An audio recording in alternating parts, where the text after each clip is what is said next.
What's up YouTube? BK with BK Gaming 9000 here. Today we are finally back on The Division. It has been a long time, and believe me when I say I have waited for this time for quite a bit. 1.4 has just come out for all devices, that's PS4, Xbox One, and PC. And a lot of changes have taken place. Here's some of the quick notes that we have here. We have new features such as world tiers. We have new gear sets that have been changed. Not new gear sets itself, but like new modified gear sets. So what your old gear sets had for like set bonuses, they may have changed. The enemies have new levels. The time to kill has changed, and all this great stuff. So let's go ahead and jump right on into the video. So right here in the menu screen at the top left corner, you see the new world tiers. Now there are a couple of world tiers. There's actually 4 of them, going from level 30 to 33. Level tier 1 will reward you with gear score 163. Tier 2 will reward you with gear score 182. Tier 3 will reward you with gear score 204, and tier 4 will reward you with gear score 229. So when you do the activities in the same world tier, depending on the difficulty, will provide more rewards. So if you did normal, and then you did a challenging, the challenging one will provide more rewards than the normal activity would as well. So upon here, we're going to take a look at our guns, and we're going to take a look at our base stats. And some of those have kind of changed. Speaking of guns and stuff like that, the time to kill has changed to where it doesn't take as long for us to kill an enemy, and it takes longer for them to kill us in total. Now when you're playing on tier 4, enemies are going to be level 33, so they are going to still hurt, but they're not going to kill you as fast as they would back in the day. Let's go ahead and jump right on into the world. We have a couple of our gear sets here. I kind of wanted to briefly go over a couple of these and show you guys what has changed. As you see, the 2 set and the 3 set bonus has kind of changed for Sentry's Call, and we're just going to rifle through all the gear sets. So while you're enjoying those in the background and reading what has changed, I'm going to continue talking about the changes in the game, because this is a big change for the game, so it needs all the time it can get. So let's go ahead and talk about the UI improvement. So there has been we now have a mark as junk option when equipping mods. Players can now mark weapon and gear items as favorites, so if you do that, they can no longer be shared, sold, or dismantled on accident. It has an buyback option to vendor inventory. They can recover items that are accidentally sold. Add a quick nav option to vendors and menus, allowing players to quickly select items types they want to display. Weapon skins no longer take up inventory space, which is perfect.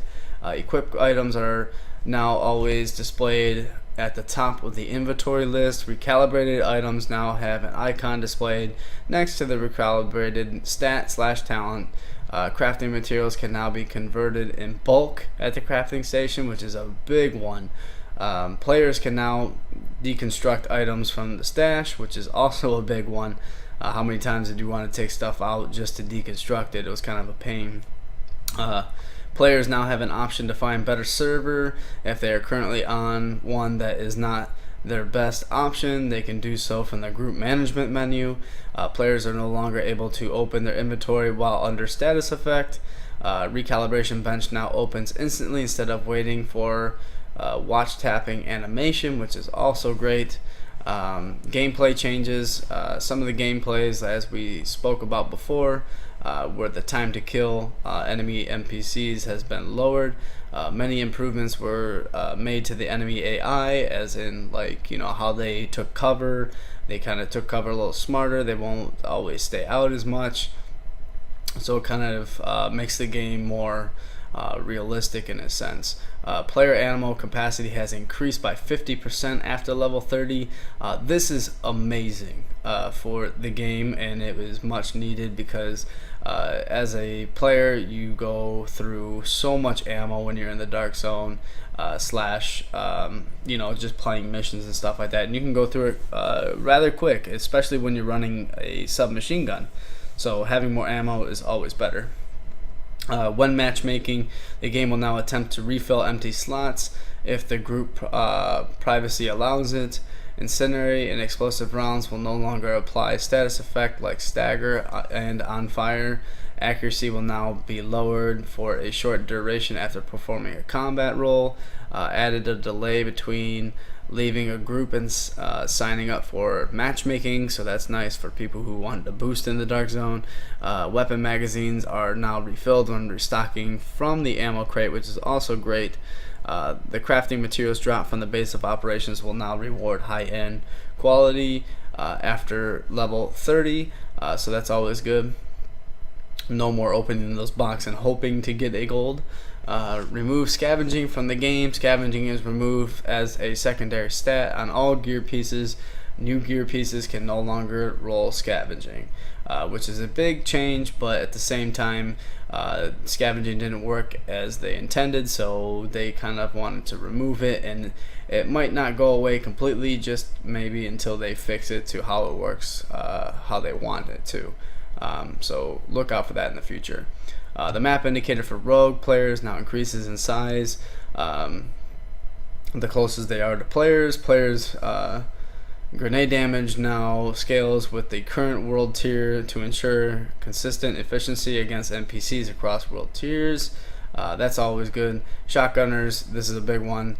NPCs, their damage fall off and accuracy have been slightly reduced.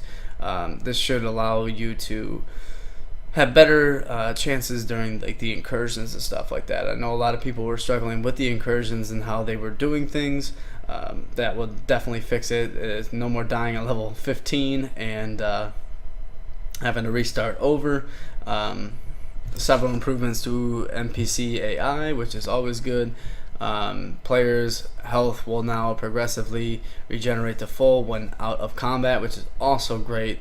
Who's been in the dark zone and have been on 2 bars and wanted to get to the third one, but you had to use a health in order to get to that third one. Now we don't have to worry about that. Updated the way NPCs react to player threat, now allowing players to more predictable manage enemy aggro, so that's kind of good. No more random things. For activities and loot and rewards, that section is going to be pretty big. So as I'm reading these and the gameplay in the background, you're going to see me going and killing a couple enemies. And speaking of the loot before it gets there, all enemies are going to be able to drop every single type of loot. So that's high ends as well as gear sets. So with that said, let's go on into the activities, loots, and rewards. So speaking of that, all enemies will have a chance to drop high-end gear and gear set items. Remove gear set weighting from all activities except incursion. Any gear set can now drop from any activity, which is great. So for those of you who don't really want to do the incursion for certain gear sets, they can drop anywhere now, so that's nice. Weekly and daily assignments.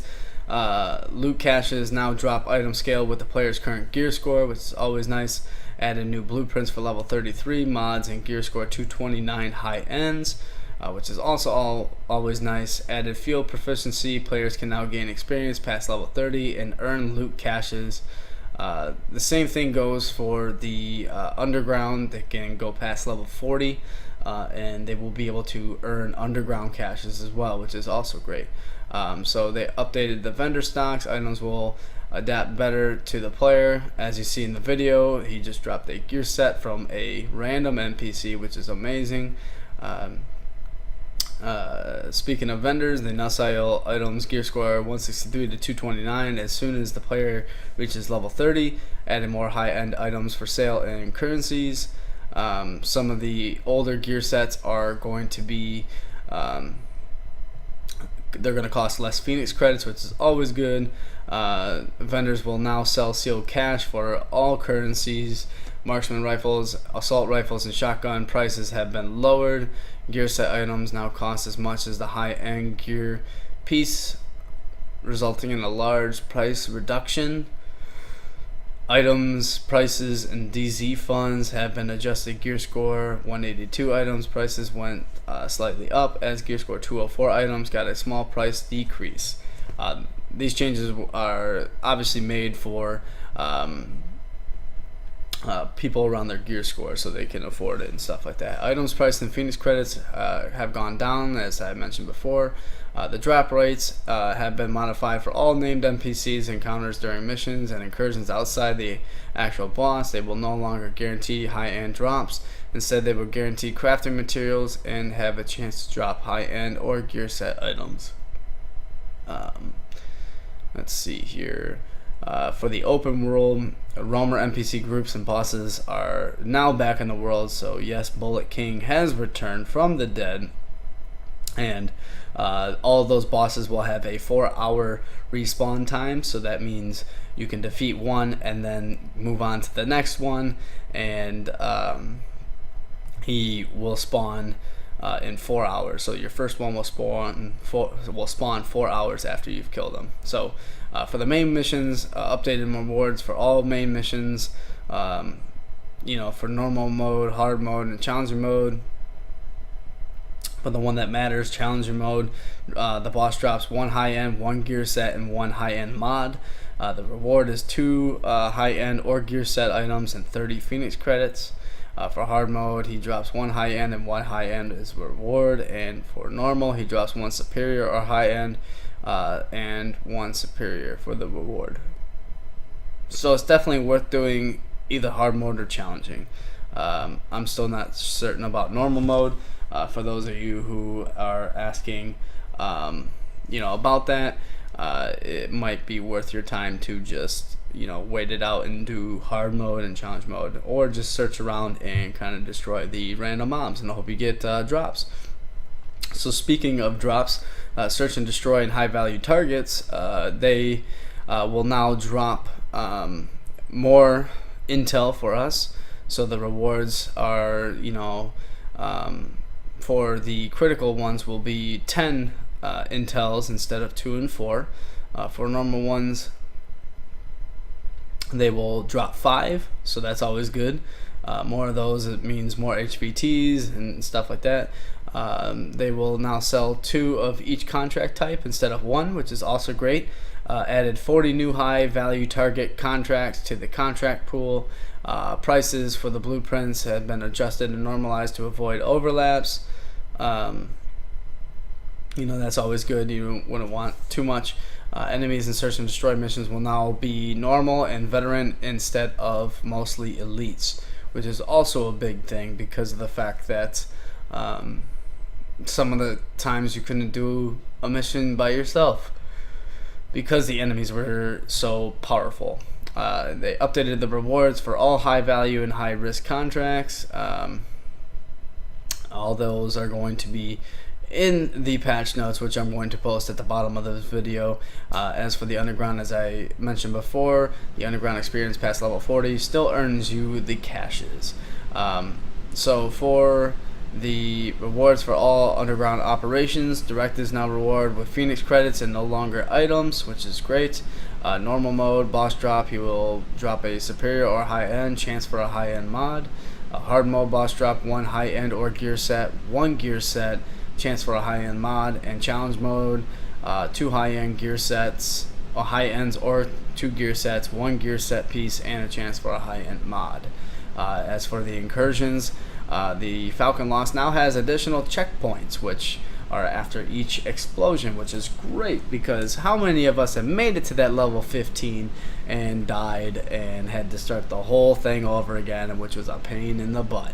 So now that that's there, that's amazing. So the 4 Horsemen farm cover has been modified to prevent players from avoiding RC car explosions. Ability cooldown will now reset when the group wipes and respawns at the last checkpoint. Change gear weighting from incursions instead of guaranteeing specific gear sets. Each incursion will now guarantee specific gear slot items. So Falcon's Lost is now going to give you gloves and masks. Clear Sky is going to give you body armor and holster, and Dragon's Nest is going to give you backpack and knee pads. So interesting how they spread that out. Updated rewards for all incursions. So the challenge mode, the boss will drop 2 high-end or gear set items, 1 high-end weapon, 1 high-end mod, chance for a named weapon, 100 Phoenix credits, and as your reward, 2 high-end or gear set items. Heroic mode, boss drops 2 high-end or gear set items, 1 high-end weapon, 1 gear set, 1 high-end mod, chance for a named weapon, 120 Phoenix credits, and your reward, 2 gear set items, 1 high-end weapon, and 1 high-end gear set. So doing heroic mode incursions is going to be crazy for the loot. You get like twice as much. So that's crazy. As for the DZ, the boss drops 1 high-end or gear set and 1 high-end gear mod or weapon mod. Supply drops, you will get 1 high-end or gear set, 1 gear set, 1 high-end mod, and 15 Phoenix credits, which is also great. I'm not going to go over all the gear stats, as you know, I've went through some of them in the video, and you probably read through some of them. The ones that have changed have been some that's, you know, for the gear set, and it allows you to always have ammo every 30 seconds in the dark zone when you're a rogue, and you will no longer lose XP or funds when you die when you're not rogue. So that's always good. That's something that needed to happen. So I believe they changed Reckless. You deal 8% more damage and receive 10% more damage instead of 5 to 15 damage dealt. And Savage, I'm pointing out the 2 that most people use. Your critical hit chance is increased by 7% against targets out of cover instead of 5 to 15. So it's kind of like a happy medium. Let's see. Skill power will not scale. It will follow a curve to diminishing returns. Remove hard caps on most skills. Skill haste have now been capped at 60% to prevent too low cooldowns. Let's see. Then that goes over some of the skills that have been changed and modified. Again, these patch notes are going to be down in the description. If you wanted to check out a specific gun, gear set, skill, or anything, or like kind of little side skill in the gun, you can check that in the description in the patch notes. It's all the way at the bottom. There was a number of bug fixes that are listed here as well, and I do not want to make this video even longer, so I'm going to cut it off there.